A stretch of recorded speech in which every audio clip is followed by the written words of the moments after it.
लें जी, माजी के झरोकों में झांकते हुए, वाह अपनी मर्जी, हमें पूरी स्क्रीन चाहिए।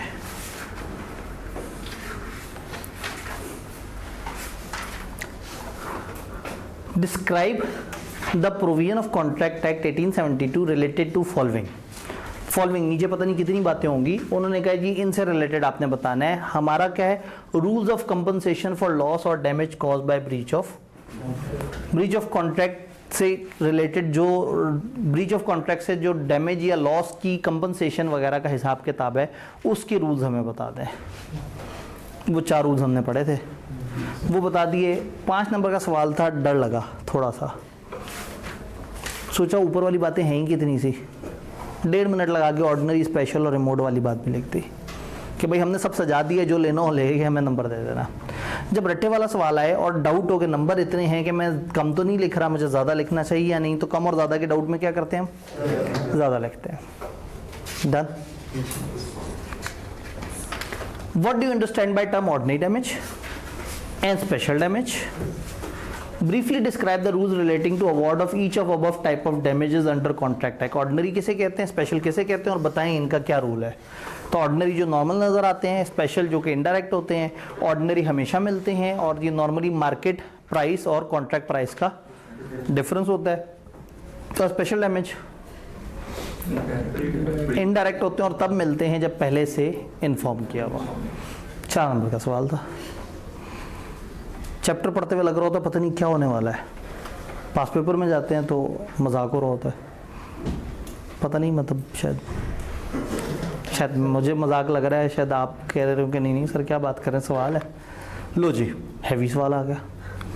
सलीम ने 5 व्हीकल खरीदनी है पीएल नामी कंपनी से, which were to be delivered in the month of. Salim ने पीएल नामी कंपनी से 5 गाड़ियां खरीदनी है, कॉन्ट्रैक्ट कर लिया है, और गाड़ियां कब मिलेंगी, फरवरी में। ये याद रखना है, कॉन्ट्रैक्ट का होने का टाइम होता है और एक उसके परफॉर्म होने का टाइम होता है। तो लैपटॉप खरीदने का कॉन्ट्रैक्ट हो गया था, लेकिन जिस दिन डिलीवर होगा वो परफॉर्मेंस वाला दिन है, तो ब्रीच परफॉर्मेंस वाले दिन होती है। अगर कॉन्ट्रैक्ट क्रिएट करते वक्त गड़बड़ हो तो वो 8 में से कोई होगी, याद है वो असेंशियल्स, जो 7 असेंशियल्स हमने पढ़े हैं, उनमें से कोई गड़बड़ होगी। तो इस वक्त कॉन्ट्रैक्ट बन चुका है, डिलीवर होना है फरवरी में। Salim also enter into another contract for onward sale of these vehicle to JL. Salim ने गाड़ियां से मिलनी थी फरवरी में, तो सलीम ने आगे किसी और पार्टी से कॉन्ट्रैक्ट कर लिया कि मैं आपको गाड़ियां दूंगा जेएल से। However, PL refused to deliver the vehicle as contracted. PL ने वो जो टाइम तय हुआ था उस पर गाड़ियां डिलीवर नहीं की। Salim had to buy the vehicle from another supplier at extra cost of 2 million. उसको वो गाड़ियां कहीं और से खरीदनी पड़ी 2 मिलियन इजाफी रुपए देके। कहानी समझ आ रही है? Salim also had to pay compensation of 0.6 million to JL due to delay in supply. चूंकि जेएल को सप्लाई देर से मिली, वो जो आगे वाली पार्टी है, तो उसने भी कुछ 1 लाख का जुर्माना कर दिया। Under provision of contract act analyse the above situation. ऊपर वाली सिचुएशन को जरा जायजा लें, तो आप कहेंगे कि ऊपर वाली सिचुएशन में एक पार्टी ने दूसरी पार्टी के साथ डील किया है और 2 तरह के नुकसान हुए हैं। एक, उसको उस दिन गाड़ियां महंगी मिली हैं ब्रीच की वजह से। दूसरा, वो गाड़ियां आगे जिसको देनी थी वो भाई साहब ने जुर्माना कर दिया। कमेंट, क्या सलीम कोई कंपनसेशन ले सकता है?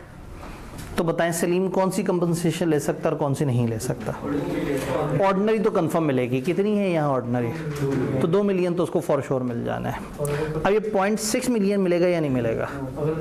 अगर पहले से उसने बताया हुआ था तो ये मिलेगा, ये स्पेशल डैमेज है, वरना नहीं मिलेगा। तो समझ आया कि सिचुएशन, अगर कॉन्सेप्ट समझ आया वो तो सिचुएशन समझ आ जाती है। तो ज़्यादातर कॉन्ट्रैक्ट एक्ट में से लॉजिकल सवाल आते हैं, और अगर आपको वो गेम समझ आती है तो वो मज़ेदार सवाल होते हैं। जी जी बताइए।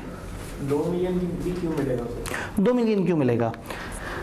5 गाड़ियां उसने लेनी थी एक खास डिफाइंड प्राइस पे फरवरी में। अब हुआ ये कि फरवरी में वो भाग गया जिसने गाड़ियां देनी थी। आपने उससे कॉन्ट्रैक्ट करके पक्के होकर बैठ गए थे कि मुझे फर्ज करें इतने लाख की गाड़ियां मिल जाएंगी, लेकिन उस दिन वो भाग गया तो आपको वो गाड़ियां मार्केट से खरीदनी पड़ गई। तो पीएल ने रिफ्यूज कर दिया गाड़ियां डिलीवर करने का as contracted. Salim had to buy the vehicle from another supplier at an extra cost of इसका मतलब है जितनी कॉस्ट उसकी उसके साथ तय हुई थी, अब वो तो भाग गया, तो हमें किसी और से इजाफी 2 मिलियन पे करने पड़ गए वही गाड़ियां उठाने के लिए। आप तो कॉन्ट्रैक्ट करके इजी हुए थे, आपने फरवरी का रेट मुकाया हुआ था कि फरवरी में मुझे इतने लाख की गाड़ियां मिले, वो भाई साहब भाग गए। आज जब वो भाग गए तो आपने तो गाड़ियां खरीदनी थी, अब गाड़ियां वही गाड़ियां खरीदने का किसी और जगह से आपको जो चार्जेस पड़े वो महंगे पड़े। वो महंगा चार्ज क्यों पे करना पड़ा आपको? इस बंदे के भागने की वजह से। तो आपने तो अपना एक रेट मुकाया हुआ था, जैसे उस बंदे ने 25,000 में लैपटॉप डन किया हुआ था, अब एन मौके पे वो भाई साहब गायब हो गए, तो 25,000 से ओवर एंड अबव जितना लगा वो ऑर्डिनरी डैमेज है। तो यहाँ पे उन्होंने ये नहीं कहा कि 2 मिलियन की गाड़ियाँ मिली, एक्स्ट्रा कॉस्ट ऑफ 2 मिलियन, वो जो उसके साथ मुकाया हुआ था उसकी निस्बत 2 मिलियन ज़्यादा देना पड़ा दूसरे बंदे से गाड़ियाँ खरीदने के लिए। 2 मिलियन ज़्यादा तो इसलिए देना पड़ा क्योंकि उसने आगे गाड़ियाँ डिलीवर कर दी थी और उसे लेनी पड़ी। नहीं, असल में बात ये है कि उसने गाड़ियाँ डिलीवर करनी है या उन्हें घर पे रखना है, उसका हक है कि उसको फरवरी में गाड़ियाँ मिले। अब उसने जो मर्जी करना हो, तो अगर एक बंदे को फरवरी में गाड़ियाँ नहीं मिलती तो वो मार्केट से खरीदेगा, और मार्केट में महंगी हुई है। यानी भूल जाएं कि उस लैपटॉप पे ऑनलाइन काम होना था, लेकिन लैपटॉप चाहिए तो 25 तारीख को था, तो 25 को जब लैपटॉप नहीं दिया तो जिस बंदे ने कुछ सोच के कहा था मुझे 25 को लैपटॉप चाहिए, उसको कुछ तो ज़रूरत होगी उसकी, तो वो तो जाके उसने तो लैपटॉप खरीदना ही खरीदना है। लेकिन इस बंदे ने धोखा दिया, इस 25,000 वाला बंदा भाग गया, तो जिस दूसरे ने 28,000 का बेचा तो 3,000 इजाफी इसलिए देने पड़े कि एक बंदे ने एंड ड्यू डेट पे आके हमारे साथ धोखा कर दिया। तो जो जालिम है उसको उतनी ज़रूर सज़ा मिले जितना मजलूम को अब अपनी एक्सपेक्टेशन से ज़्यादा खर्च करने पड़ रहे हैं। भाई मजलूम तो अपनी जैसे बजट बना के बैठा था मेरा 25,000 लगेगा, अब उस दिन 28,000 उसी चीज़ का लगा है जो वो 25,000 का कॉन्ट्रैक्ट तय करके बैठा हुआ। और कॉन्ट्रैक्ट क्यों बनाया था उसने? एनफोर्सेबल बाय लॉ, तो उसका हक था कि मुझे मिले। तो अगर उसको उसका हक नहीं मिला और उसके साथ नाइंसाफ़ी हो गई, तो नाइंसाफ़ी हुई है 3,000 की। इसको गाड़ियाँ मिलनी थी फरवरी में ख़ास रुपयों पर, अब उसको वही गाड़ियाँ 2 मिलियन महंगी मिली, तो वो 2 मिलियन किसके खाते पड़ेगा? जालिम के खाते।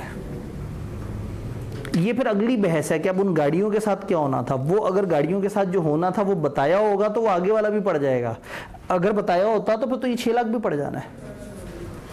अभी तो उसका सवाल ने नहीं बताया कि बताया या नहीं बताया, सवाल खामोश है, तो हम कहेंगे अगर बताया था तो मिलेगा, नहीं बताया था तो नहीं मिलेगा। जी सर, ये 6 मिलियन ये डिलीवरी कॉस्ट के तौर पे से पड़ जाता गाड़ियों की।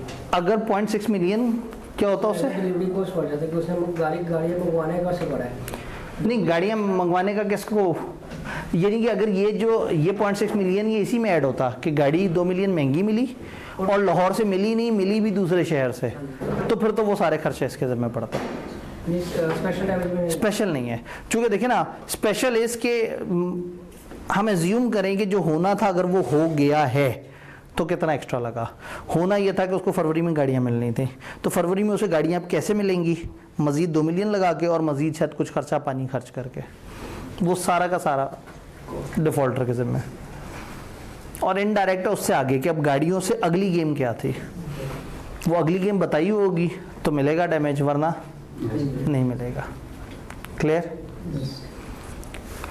सरिया traders agree to supply building material to Khwaja contractor.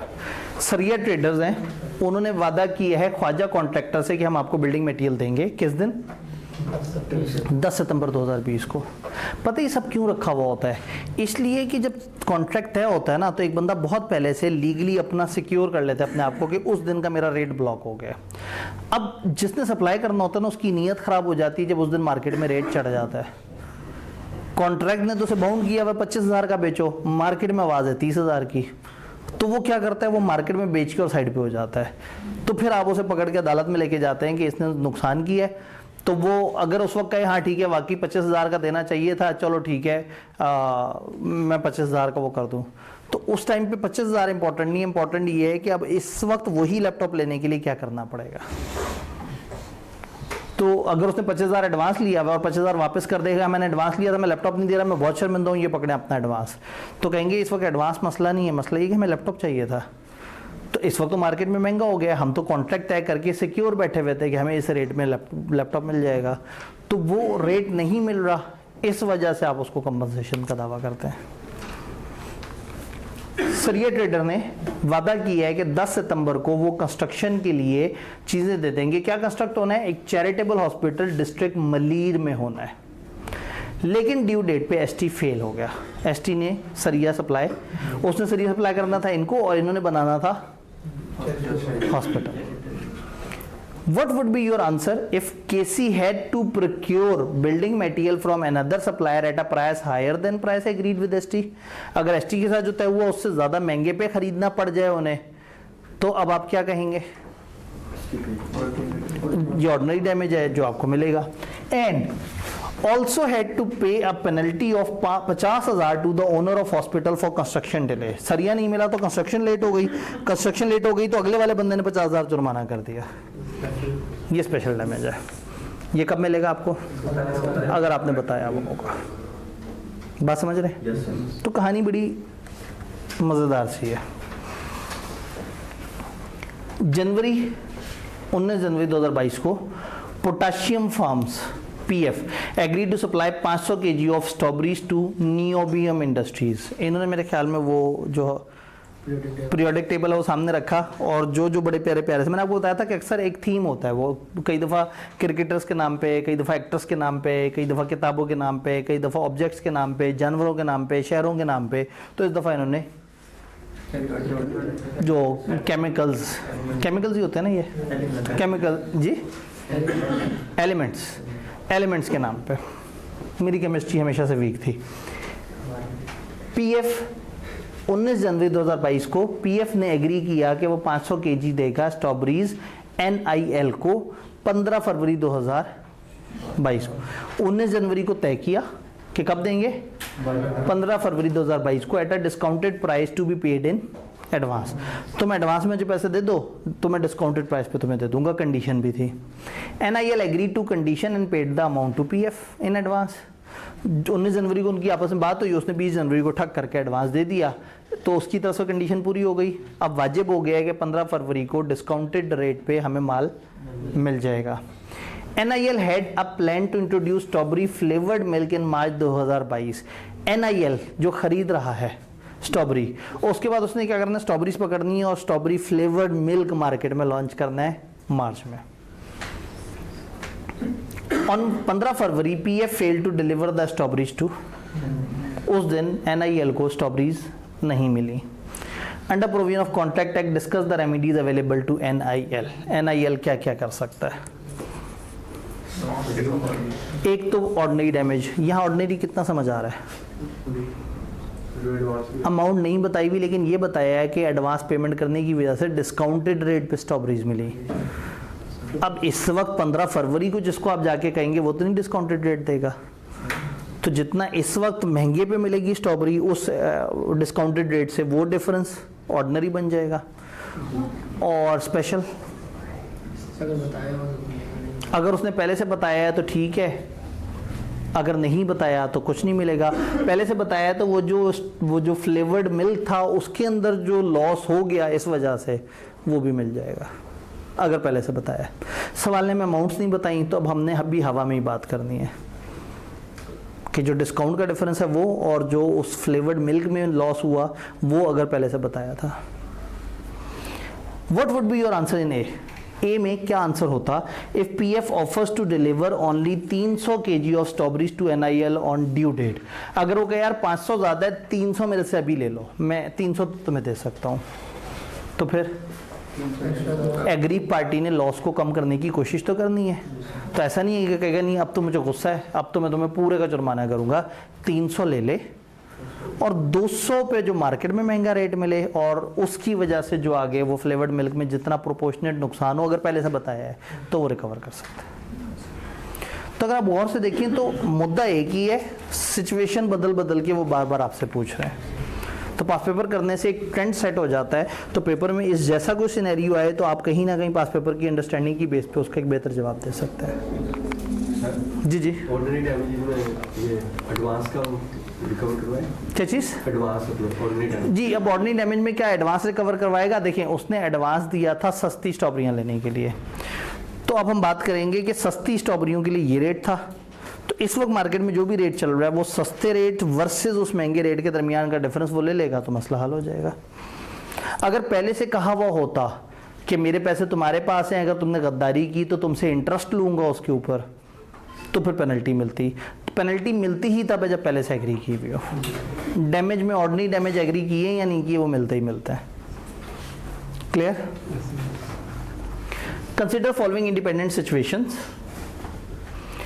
In a contract, a specific provision dictates that in event of default, rupees 10 million shall be payable to agree party by the defaulting party.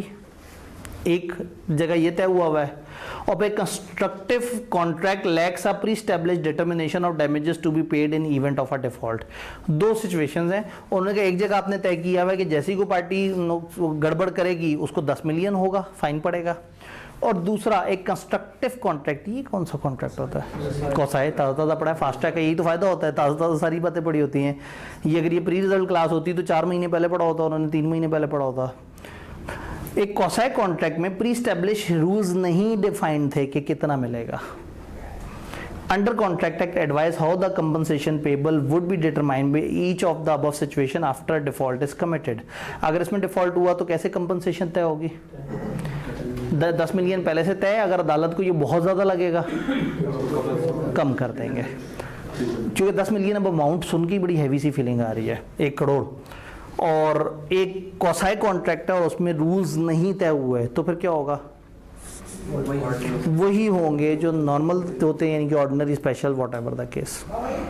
तो technically उन्होंने आपसे rules पूछे हैं थोड़ा सा scenario बना के। इसको मैं कहता हूँ टाइप 2 सवाल, जिसमें सिचुएशन बनाई है लेकिन पूछा रटा है। डन? लें जी, scare research is in process of developing a medical device with radio sensor technology. जनवरी 2024 में SR entered into agreement with Crescent Pharmaceutical under which CP agreed to purchase 5 lakh unit of that medical device from SR in June 2024। Data he data दोबारा तोड़ते हैं। ये company है, ये medical device बना रही है जिसमें कोई ख़ास किस्म के फीचर हैं, और जनवरी में इसने CP से वादा किया कि हम आपको 5 लाख यूनिट जून 2024 में दे देंगे। डन?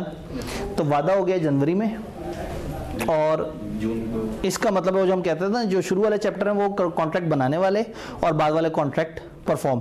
तो कॉन्ट्रैक्ट बन गया, परफॉर्म होना है। If SR obtains regulatory approval from the Drug Regulatory Authority DRAP से, उन्होंने कहा ठीक है, जनवरी में वादा कर लिया कि हम आपको इतने यूनिट ये वाली चीज़ सप्लाई करेंगे, मगर एक शर्त है, अगर आप हमें वो लाइसेंस या अप्रूवल दिलवा दें। इसका मतलब है ये सादा कॉन्ट्रैक्ट नहीं है, कंटिजेंट कॉन्ट्रैक्ट है। और कंटिजेंट कॉन्ट्रैक्ट जो है वो तब वैलिड या तब इनवैलिड होते हैं जब वो कंडीशन होती है या नहीं होती। CP paid an advance of 10 million to SR, 10 million का एडवांस भी दे दिया। In February 2024 SR initiated the approval process with DRAP के साथ उन्होंने अप्रूवल प्रोसेस स्टार्ट करने की कोशिश की। However, before the approval was granted, the Ministry of Health revised guideline and banned the use of radio sensor technology for medical purposes। सिर्फ मुझे कई दफ़ा ऐसा लगता है कि उन्होंने सवाल उठा के ChatGPT को दिया और उसको कहा कि इसके किरदार बदल दो और इसके अंदर जना कुछ मैसिव चेंजेस ले आओ, सवाल हो यही लेकिन बस दिखने में डिफरेंट लगे। तो तकरीबन इसी तरह के अल्फाज के साथ सवाल हमने से पीछे भी इसी चैप्टर में देखा हुआ है। SR ने 12 मिलियन इनकर कर दिया ये अप्रूवल लेने के लिए। कॉन्ट्रैक्ट एक्ट के मुताबिक बताएं CP की क्या पोजीशन है और कोई रेमेडी अवेलेबल है या नहीं है। CP ने कहा था मैं आपसे परचेस करूंगा, और CP ने जब उससे कहा कि मैं परचेस करूंगा लेकिन एक शर्त है, आप मुझे लाइसेंस दिलवा देंगे। उन्होंने लाइसेंस दिलवाने के लिए कोशिशें शुरू कर दी, खर्चा करना शुरू कर दिया। गवर्नमेंट ने उनको लाइसेंस नहीं दिया क्योंकि गवर्नमेंट अचानक से बैन लगा गई। तो CP कौन है? परचेजर की क्या पोजीशन है? आज़ाद है। परचेजर ने कहा था भाई मुझे लाइसेंस मिलेगा तो गेम बनेगी वरना नहीं बनेगी। लाइसेंस नहीं मिला, वो भाई साहब आज़ाद हैं, और क्या उसके पास रेमेडी अवेलेबल है? वो कहेगा भाई वो जो मैंने आपको एडवांस दिया था वो मुझे वापस करो, क्योंकि हमारा कॉन्ट्रैक्ट हो गया वॉइड। और जब वॉइड हो जाता है तो जिसने जिसको जो दिया वो होता है वो से वापस मिल जाता है।